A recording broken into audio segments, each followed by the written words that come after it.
Yo quiero saber por qué nosotros o la mayoría de las personas asocian como la violencia de género más solo como a los golpes. Y el resto de las violencias todavía no está muy comunicado, todavía no se muestran, no se habla sobre los temas. O porque como que la mayoría de las violencias, es que si es violencia psicológica es como que no se toma en consideración. No, pero solamente es eso, o sea, no. Tiene que ser específicamente que haya un golpe para que tú lo consideres como violencia. O sea, ¿por qué?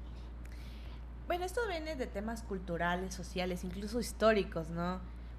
Recuerdo haber leído desde las generaciones de nuestros abuelos e incluso más atrás. Venimos de un contexto violento histórico, las guerras, y bueno, ahorita estamos pasando un tema también muy violento en todo el mundo, pero claro, nos ponemos años atrás y pues antes era normal castigar, pegar, eso no era violento. Ya luego, después de las guerras mundiales, se empezó a hablar de los daños y de estudios que muestran que el daño físico puede generar traumas, estrés postraumático.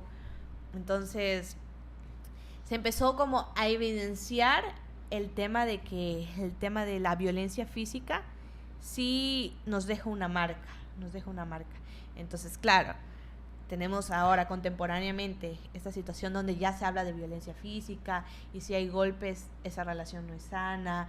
Y bueno, sin embargo... Podríamos decir también como que está como clasificado ya, como que ahora ya han clasificado los tipos de violencia, porque antes no había esa clasificación. Exacto, no existía. Realmente muchos de los hechos de incluso de derechos humanos, de todo esto se habló después de las guerras mundiales. Entonces, te digo, esto tiene una connotación súper histórica, social, de por qué la violencia ha estado tan instaurada y aunque ahora la violencia física creemos que es como la única forma de asociarla con violencia, hubo un tiempo en que no lo fue. O sea, hubo un tiempo en el que la violencia física no se llamaba violencia, era normal, era parte de... Entonces, digamos que son sucesos que siempre va a pasar la humanidad. Cada que vayamos pasando como crisis o situaciones, se va a ir desensibilizando. Incluso las investigaciones también ayudan, porque ahora sabemos que los castigos o las infancias que han vivido con castigos o golpes, de grandes escuchamos, no, pero mira, soy una buena persona, soy un adulto funcional, pero es una persona que no dice las cosas, que se traga todo y que en momentos de mucha ansiedad, pues intenta pensar en eso no, y lo puede mitigar con alcohol, con adicciones o con esta situación. Entonces te digo, ahora se sabe más que el tema de los daños psicológicos generan impacto, incluso pueden llegar a tener más impacto que un daño físico, porque estas pues pueden generarnos ansiedad, depresión, ataques de pánico, o incluso ya como trastornos como el estrés postraumático, ¿no? Nos puede como generar brotes psicóticos, el tema de vivir en violencia constantemente, o nos puede también generar ser personas como que, ok, viví en violencia, ahora de grande puedo ser una persona que va a permitir esta violencia, o por el contrario, puedo ser también una persona perpetuadora de la violencia. Entonces pueden haber las dos circunstancias. Entonces, claro, ¿por qué solo asociamos la violencia con golpes? Porque ya lleva muchos años hablándose de ese tema, de que la violencia física, y solo si se ve, es violencia. Y el tema de violencia psicológica es muy contemporáneo y es súper necesario que la gente lo siga como que hablando. Súper necesario. Entonces, yo creo que es cuestión de años de que entonces la violencia psicológica también empiece como a normalizarse. O sea, de que sí existe. Porque en sí la violencia... O sea, hay que seguir hablando del tema, Alison. Hay que dejar de esconderlo. Sí, hay que visibilizarlo, hay que sacarlo a la luz y hablar. Justamente. Porque todos son contextos sociales, históricos. Así que creo que de aquí nos va a venir a los psicólogos y creo que ahora también estamos en una etapa donde hablamos más de salud mental, que eso también puede como que motivar a reconocer estas violencias simbólicas y psicológicas que existen en nuestro medio social, así como la violencia física en algún momento se visibilizó y ya son muchos años, pues creo que en algún punto también esta violencia psicológica y las que parece que no están, pues van a ser más visibles. Por eso es importante hablarlo. Sí, realmente qué necesario hablar del tema Y también me parece como que bastante especial que Sinapsis justamente saque a la luz todas estas cosas, estas conversaciones, estas reflexiones importantes, para que la gente se entere, para que se visibilice, para poder conocer más acerca de los diferentes temas. Ahora me vino a la mente algo que dijiste antes, dijiste algo de si yo saliera con alguien y me golpeara la primera, yo no volvería a salir más con esta persona, ¿no? Pero entonces, ¿qué señales nosotros podríamos reconocer en una persona cuando estamos saliendo con alguien o cuando empezamos a conocer a alguien? Como que podemos ingresar a una relación potencialmente violenta. Sí, mira, las primeras señales que nosotros podemos encontrar así como enumeradas es este tema del control excesivo. Los celos constantes, el aislamiento, eso es súper importante también. Personas que ejercen violencia de género tienden a aislar a la víctima. Entonces eso también como que puede ser señales de ¿por qué quiere aislarme de mis amigos? Eso te iba a preguntar. ¿Por qué no quiere que salga? ¿Por qué le molesta que esté con mi familia? O incluso de la familia. Sí. O sea, es como, me estás diciendo que es como que te alejan de tus... Sí. Te dejan sin redes de apoyo. Totalmente. Ok. Sí, también hay estas descalificaciones como que disfrazadas de bromas, que también es muy pasivo-agresivo. Son mensajes de bromas, pero tal vez también te estoy atacando un poco. Manejo el humor para maquillar un poco la situación. También la invalidación de emociones, eso también es súper importante. Como que estoy en una situación y la persona invalida lo que pienso. En una primera cita le estoy contando las cosas que me emocionan o las cosas que yo he pasado que me han dolido y es como, no es para tanto, ¿sabes? También el hacernos sentir culpables. Como acciones específicas también te diría como revisar los teléfonos ya en las primeras veces. A ver, depende a veces de las parejas, los acuerdos que puedan tenerse como que contraseñas uno del otro, como no hay nada de malo y puede ser hasta cierto punto un acuerdo entre ellos y les funciona. Pero como primeras señales sí nos puede indicar de una persona que le gusta como que tener bastante el control. El control. Y bueno, en sí hay personas controladoras de las cosas, pero ejercer un control de poder hacia una persona es diferente. Porque entonces no solo estoy queriendo tener mi vida organizada y tener todo así, sino quiero que la persona pierda su autonomía, ¿sabes? Entonces ahí sí llega a ser un poco conflictivo este tema. Y bueno, también otra señal que podemos ver en parejas es esta como necesidad constante de saber qué hace a cada rato la pareja. ¿Con quién está? ¿Qué hace ahorita? ¿Dónde estás? Te voy a llamar. ¿Qué estás haciendo? Entonces también hay esa situación ahí. Entonces, claro, nosotros en las primeras citas no es que vamos a decir, esas cosas de golpes ya van a estar visibles, no. Realmente son estas pequeñas cositas que podemos dejarlas pasar. Muy sutiles. Muy sutiles de rasgos de una relación potencialmente peligrosa. Incluso los discursos que manejan las personas también. Incluso también los temperamentos, ¿cierto, Ali? Sí. Bueno, a ver, hay personas, no necesariamente una persona que tiene un carácter fuerte o un temperamento fuerte es igual a violenta. Puede significar que tal vez le faltan herramientas de comunicación asertiva y tal. Entonces sí, pero sí nos pueden dar un indicador de qué tan accesibles somos a nuevas formas de relacionarnos, ¿no?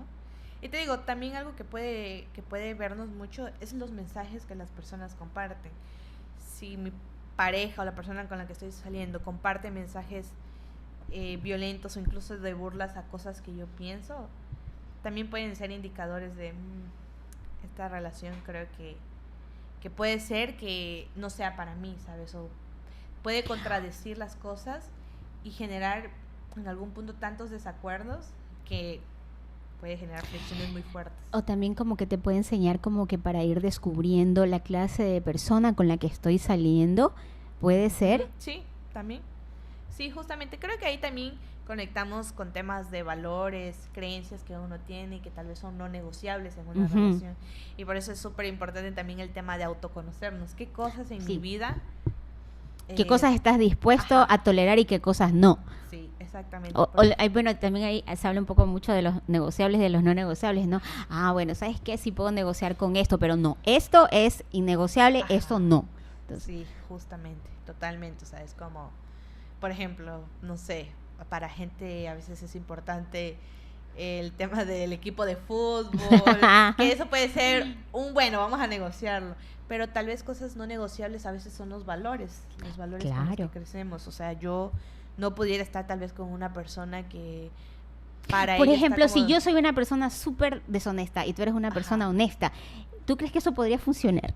No, no, porque claro, o sea, pudiera ser si es que la otra persona está dispuesta a convertirse, a transformar, a ceder, a ver otras formas de ver la vida. Pero ese proceso es muy agotador y la otra persona desgastante. Tampoco, no está obligada a quedarse en esa situación. Okay. Sí, no está obligada a, aunque tú puedas tener el potencial y pues no estoy obligada porque no eres eso. Entonces, sí, es como el tema de las relaciones es muy, muy complejo porque va de la mano con el tema de la violencia de género, incluso las creencias que tenemos aquí, el tema de mitos del amor romántico, micromachismos, toda esa situación también es muy presente en cómo convivimos con nuestras relaciones. Ali, ¿tú crees que, por ejemplo, si yo de repente me encuentro en una situación de control o con alguien como que ejerce como que un poco de control en cuanto a, qué sé yo, controla mis celulares, ¿tú crees que estas cosas pueden terminar en un tipo de violencia física en algún momento? Sí, como decíamos, la violencia es una escala. La violencia es escalable. Digamos que la forma más violenta de violencia de género son los feminicidios. Sí. Son la forma más brutal. Es como hablamos de los inicios, ¿no? Pero lamentablemente, y en nuestro país la estadística es bastante alta, o sea, es como el final.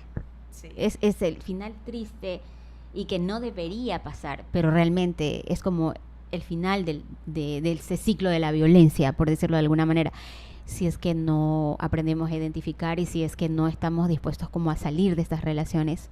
Sí, justamente. La violencia es escalable, entonces esa va a ser la forma más deshumanizante en violencia de género. Pero claro, para llegar a un feminicidio no es una situación de un día para otro. Hubo muchas cosas antes en una relación de control, de coerción, de manipulación en una relación para llegar a ese punto. Entonces se trata desde las primeras formas de relacionarnos con nuestros vínculos, en sí, no necesariamente con pareja, sino con otras personas o con personas con las que salgo. Ya nos van dando estas pautas de cómo relacionarnos y si tal vez eso puede escalar a otra situación un poco más compleja. Entonces sí, es como una situación de revisar los teléfonos, sí puede convertirse en algo más violento que eso, que no deja de ser como violencia digital pudiera considerarse, pero también puede considerarse o convertirse en violencias físicas o constantemente todas las violencias. ¿Sabes qué estoy entendiendo un poco, Ali, de toda esta conversación? Como que toda forma de control lleva un tipo de violencia. O toda forma de ejercer poder también. Interesante, me gusta más lo de toda forma de poder, porque el control es una forma de ejercer poder sobre otra persona. Sí. Entonces, ok, interesante, muy interesante. Ahora, Ali, los estereotipos, la cultura, o sea, estos roles de género tradicionales justifican la normalización de la violencia en nuestra sociedad. No, nada va a justificar el tema de la violencia, pero sí nos pueden ayudar a comprender por qué seguimos normalizando esto. Entonces, el tema de los estereotipos y roles de género tienen situaciones históricas, sociales, y que contemporáneamente ahorita se ven desafiados. Y claro, porque nos enseñaron que a veces el hombre es el que tiene el control, el proveedor, y la mujer es la que obedece, un poco sumisa, la que cuida, la que se sacrifica en las relaciones. Entonces creamos como condiciones como para justificar estas ciertas violencias. Nosotros mismos nos ponemos en esta situación. Y por eso se habla desde esa prevención de la educación. Pero como te digo, el tema de estereotipos y roles de género va enmarcado mucho por las creencias. Y aquí creo que se puede hablar de mitos del amor romántico también, un tema muy, muy interesante, que son estas creencias como que idealizadas que podemos tener sobre el amor y que normalmente involucran como una situación casi que trascendental, intensa, como muy profunda e incluso muy sacrificante hacia la otra persona.